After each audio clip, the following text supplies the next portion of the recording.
Vegeta gagamitin na ang bagong form laban dito kay Venerable here. Hello guys, Ugok Anime PH nga pala, ngayon nga ay pag-uusapan na natin ang chapter 26 ng Dragon Ball Kakome. Medyo natagalan nga ang pag-release ng chapter na ito. Pero ngayon nga ay naglabas na sila ng bagong chapter. Ngunit bago ako magsimula ay pwede nyo bang i-like ang ating video para mas lalo pa kayong maging updated sa mga ganitong klase ng content. Natapos nga ang last chapter sa scene kung saan ay kinakalaban na nga ni Broly itong si Dula. Ngunit dahil nga sa lakas nitong si Broly ay napagpasyahan na nga ni Dula na gamitin na ang totoong lakas nito laban dito kay Broly. Dito na nga papasok ang chapter 26 na pinamagatang Dula the Summoner. At sa unang panel nga ay ating makikita dito si Gohan na kasalukuyan nga itong nagsasagawa ng ritual sa Universe 11, sinasabi ang ritual na nga daw na ito ay katulad nga daw ng sinagawa na ritual noong lumipas na mahabang taon. Ginagawa nga ito ni Gohan para nga magkaroon siya ng panibagong transformation. Sa kabilang banda naman ay napunta ang scene dito kay Dula kung saan ay ipinakita nga dito ang ilang flashback ni Dula. Ipinakita nga dito ang mga memories na nakita ni Venerable here dito kay Dula. Sinasabi nga dito na pinapunta nga ni Venerable here si Salaga para nga puntahan itong si Dula dahil nga nabasa ni Venerable here ang memories nito ay madali nga niyang nalaman na hindi nga tatanggi si Dula bagay alukan nila itong sumama sa kanila. Dahil nga isa siya sa idol nitong si Dula. Ang ugali nga ni Venerable here ay ang magmanipulate ng feelings ng mga mortal para nga sa kanyang pangsariling layunin, sa madaling salita ay ginamit nga lang ni Venerable here itong si Dula at Salaga para sa pangsarili nitong layunin. Noong palang simula ay nalaman na nga ito ni Dula, pero hindi nga niya ito minasama at tumuloy pa nga rin ito sa mga plano at layunin nila. Dahil dito ay hindi na nga nangarap si Dula na magkaroon ng magandang buhay at nagpatuloy nga lang ito na gawin ang mga bagay para sa kanyang master. At sa paglipas nga ng ilang taon ay nakagawa na nga si Dula ng sarili nitong pangalan bilang isang malakas na magician at ito nga talaga ang gusto niya. Si Salaga nga ang lagi nitong naging kasama at lagi nga nitong sinasabi kay Dula na sila ay pantay lamang at dapat gawin ni Dula kung ano ang ginagawa niya. Ito nga ay ang maging loyal na tagapagsunod. At pagkalipas ng ilang taon ay dahil nga sa mga ginagawa nila Salaga at Dula dito kay Venerable here ay nagbunga na nga ito, naging malapit na nga sila sa gods at angels ng Universe 14. Bilang isang tagapagsunod ni Venerable here ay pinili na nga lang ni Dula na sundan ang yapot nitong si Salaga, dito na nga nagsimulang makita ni Dula ang sarili niya sa kadiliman, ayaw nga niyang matapos ang buhay niya bilang isa lamang Oblivion. Kung hindi isang liwanag sa napakadilim na pinagmulan niya. Sa moment na nga na ito ay bumalik na nga ang scene sa kasalukuyan, dito nga ay naghanda na nga si Dula na gumawa ng malakas na pag-atake, sinabi nga nito na isasama nga daw niya si Broly sa malakas na pagsabog. Dito nga ay dinukot na nga ni Dula ang puso niya, ito pala ay isang palit buhay na atake, after nga magawa ito ni Dula ay lumabas na nga dito ang umaapaw na lakas na ki nito. Salita nga dito si Broly at sinabi nga nito na sobrang lakas na ki nga ang nararamdaman niya, hindi nga daw ito pwedeng mangyari. Salita naman dito si Dula at sinabi nga nito na Salaga at Venerable here, salamat sa inyong dalawa dahil ginawa niyong exciting ang aking buhay. Ngunit wala pang ang ilang segundo ay umatake na nga itong si Broly para nga pigilan itong si Dula sa balak nitong gawin. Salita nga dito ang bida natin at sinabi nito na balak daw ba nitong tapusin ang sarili nitong buhay. Sagot naman dito ni Dula na exactly sayan, at isasama kita sa gagawin ko, iniligay mo ako sa sitwasyon na ito, kahit anong gawin kung pakikipaglaban sa'yo ay sadyang malakas ka talaga.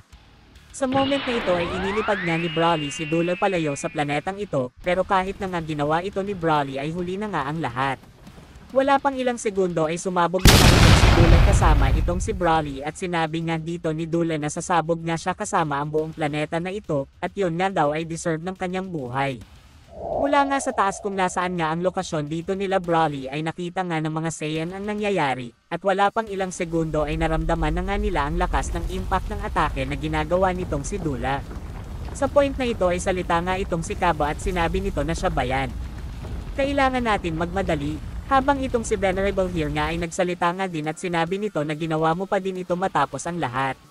Si Vegeta naman dito ay nagugulat nga sa mga nangyayari. Salita nga ulit dito si Venerable here at sinabi nga nito na kung tatanungin mo ako ay kailangan ng isuko ng kasama mo ang pagpigil sa Ghost Explosion, kahit ako hindi ako sigurado kung kaya kong mapigilan ang pagsabog na yan.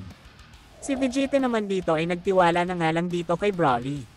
Sa moment na ito ay ginagawa nga ni Broly ang lahat para nga pigilan ang malakas na pagsabog. To the point na binuhos nga niya ang lahat ng lakas niya dito dahilan kaya nga bumabalik na naman ang uncontrolled form nito.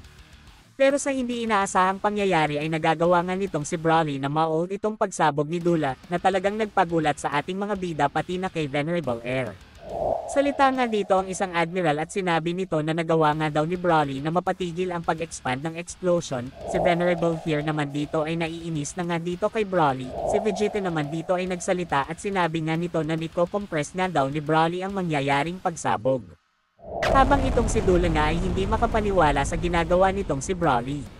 Dito nga ay patuloy pa nga din si Dula sa pagsasalita pero agad nga itong sinabihan ni Broly na tumahimik na nga daw ito. At wala pang ilang segundo ay matagumpay nang na-hold ni Broly ang pagsabog na balak gawin nitong si Dula. Pero after nga ng ilang segundo ay dahan-dahan nang nahulog si Broly mula sa itaas. Agad naman siya ditong tinulungan ni Rubo at sinabi nga nito na tapos na nga daw ang lahat kaibigan, iniligtas mo kaming lahat kaya maging proud ka sa sarili mo.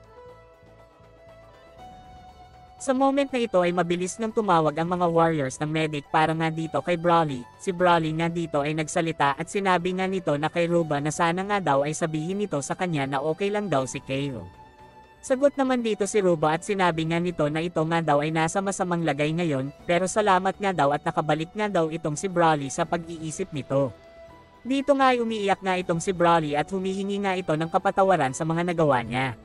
Si Kale nga dito ay talagang masama nga ang lagay, pero nagpinipilit nga nitong tumayo. Salita nga dito si Kale at sinabi nga nito na hindi nga ito kasalanan ni Broly. Sagot naman dito si Broly at sinabi nito na alam nga daw niya pero, ngunit nang magsasalita pa nga dito si Broly at mabilis nang sumigaw dito si Vegeta at sinabi nito kay Broly na umiwas nga daw ito. Dito nga ay umatake na pala itong si Venerable here dito kay Broly pero nagawa naman dito ni Vegeta na masalag ang atake nito. Pero dahil nga sa lakas ng atake nitong si Venerable Air ay tumalsik nga dito ang dalawa. Sa moment na ito ay talagang sobrang saya nga nitong si Venerable here sa mga nangyayari. Salita nga ito at sinabi nito na ang dalawa nga daw niyang alagad ay matagumpay na natalo ng mga ito, kaya nga daw binabati niya ang mga ito. Si Vegeta naman dito ay nagsalita at sinabi nga nito na wala nga daw siyang pakialam sa mga sinasabi nito. Salita nga ulit dito si Venerable here at sinabi nito na ang asawa mo ay nasa mabuti ng lagay, di ba ito ang problema mo Vegeta? At sa point na ito ay nasense nga ni Vegeta ang presence ng asawa niyang si Bulma, kaya masaya na nga daw siya ngayon at nasa maayos na sitwasyon na nga daw ito. Dagdag pang sabi nito kay Venerable here na nagtagumpay na nga daw sila kaya ano na nga daw ng plano nito. Dito nga ay salita nga itong si Venerable here at sinabi nga nito na wag niya daw nitong isipin na panalo ka na sa sitwasyon na ito, di ba sinabi ko sa'yo kanina na ipakita mo na ang buong lakas mo. Naagad mo naman ginawa, pero ngayon ay nauubos na ang pasensya ko.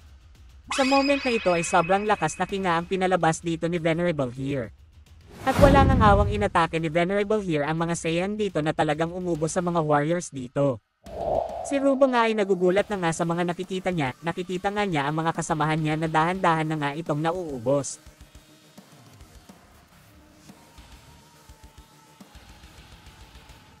Kaya agad na nga ditong nagpalabas si Rubo ng sobrang lakas na ki at nag-Super Saiyan na nga ito. Ngunit wala pang ang ilang segundo ay nasa likod na pala niya itong si Venerable here. At wala ngang awang hinati ni Venerable here ang braso nito at tumama nga din ito sa tagiliran niya. Dahil dito ay wala nang ang nagawa dito si Ruba dala na din ang damage na natanggap niya. Balak nang ang tapusin ni Venerable here itong si Ruba pero agad naman ditong sumigaw itong si Broly at sinabi nito na nasaan na nga daw itong si Vegeta. Ngunit sa point na ito ay umatake nga si Vegeta ng napakabilis na pag-atake dito kay Venerable here na talagang nagpasaya dito. Salita nga ito at sinabi nito na yan ang gusto kong makita. Dito nga ay hindi nga nakita ni Broly ang atake na ginawa ni Vegeta.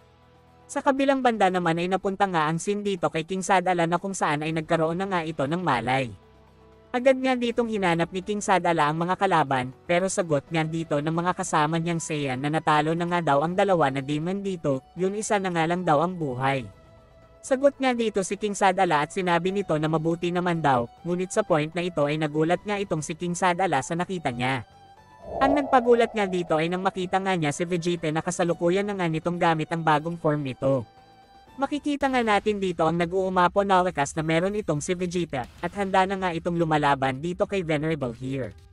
Dito na nga natapos ang chapter na ito, antayin na lang natin ang next chapter nito. Pero habang nag-aantay tayo ay mag Dragon Ball Hawkeye na muna tayo para hindi kayo maboring.